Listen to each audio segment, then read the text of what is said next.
Imagine this scenario. You're at a funeral, solemnly paying your respects, when suddenly, the person meant to be inside the coffin materializes before you, alive and well.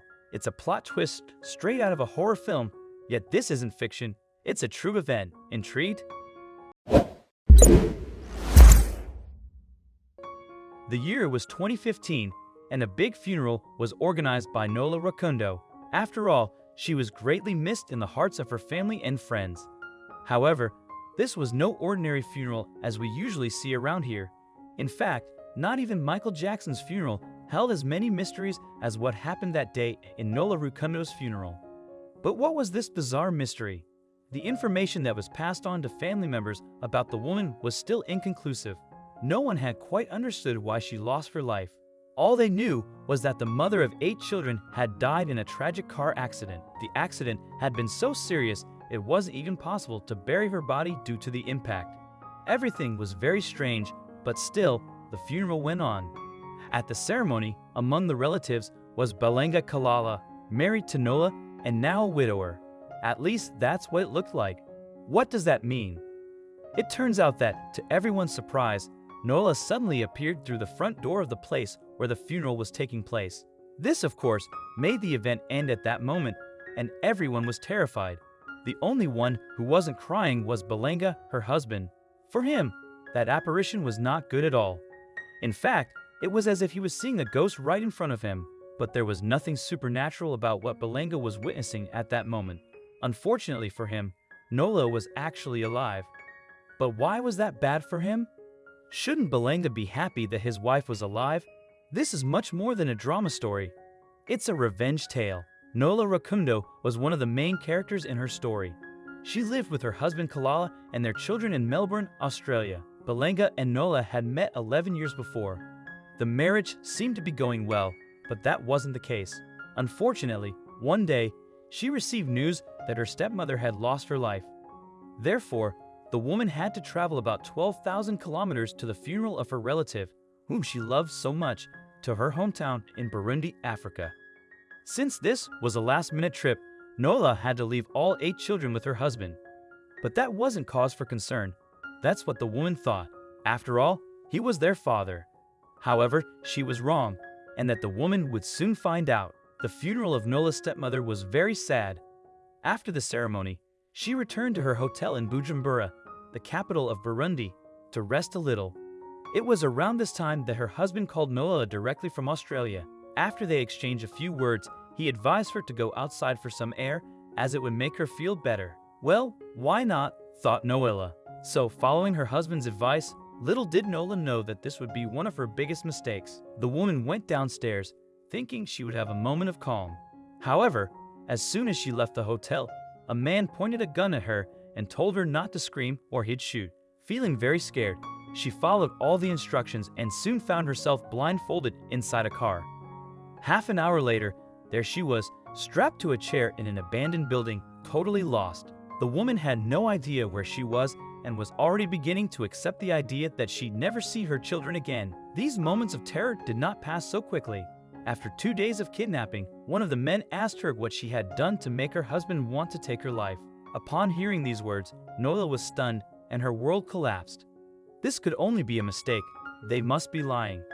It's not possible for her husband to do something like that. The bandits even asked if the woman had cheated on her husband.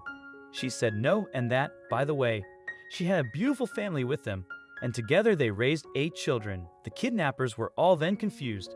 To solve the case, one of them picked up the phone and made a call. Nola Rukundo froze immediately when she recognized her husband's voice on the other end of the line. When the kidnapper asked again, Kalala Belanga said clearly, "Eliminate her."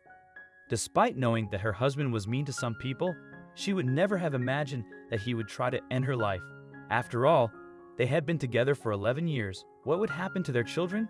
How would her family face the idea that she would probably never return to Australia? She was desperate and confused.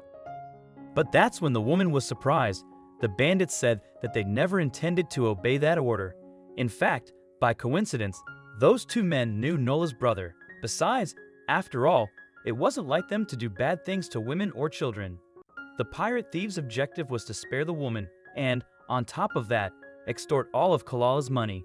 The men then released Noella and told her to return to her house and tell the other women and her family that they should leave their aggressive husbands.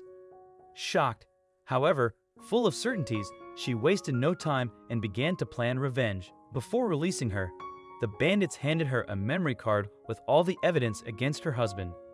In addition, she contacted the Kenyan and Belgian embassies to get her back to Australia, and she called the pastor of her church in Melbourne.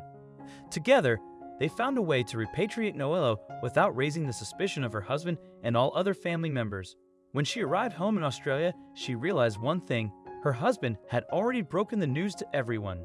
Noella entered her house and waited for some family members to leave the farewell ceremony. On the day of the funeral, the entire community came to comfort Kalala in his grief. After a few minutes, when the movement of people had slowed down a lot, the hateful husband had the biggest shock of his life. Suddenly, she showed up at her own funeral. No one could even believe it. Something was wrong. It was a huge happiness for the family members who were still there, but a tragedy for Kalala. Right there in front of him, his wife's ghost stared at him. Looking at the man, Noella spoke in a mocking tone, "Surprised, I'm still alive." When Balenka put his hands on her shoulders and realized that she was really alive, he burst into tears. The woman realized that she was face to face with the faker who lived next to her for over a decade. She felt as if she had been reborn. By that time, Noella had called the police, and her villainous husband was surrounded. Having at first denied the facts, Kalala confessed he tried to take her life because he was afraid of her leaving him for another man. Kalala was sentenced to 9 years in prison. In addition, he was forbidden to approach his ex-wife. But for Noella, the story didn't end there. In the African community of Melbourne, Noelle faced backlash for speaking out against Kalala. The aftermath included numerous anonymous threats and an attempted break-in at her residence. Now, reflecting on the tumultuous events of 2015, Noelle acknowledges she's undergone a profound transformation. Though haunted by memories of her husband's sinister orders, she refuses to cower in fear. Instead, she embraces her resilience, declaring, "I will emerge stronger. The past is behind me. I'm forging a new path." Noelle's journey has become a beacon of inspiration for women enduring partner violence, showcasing the power of reclaiming one's strength and starting anew. What do you think of this video? Please let us know in the comments section.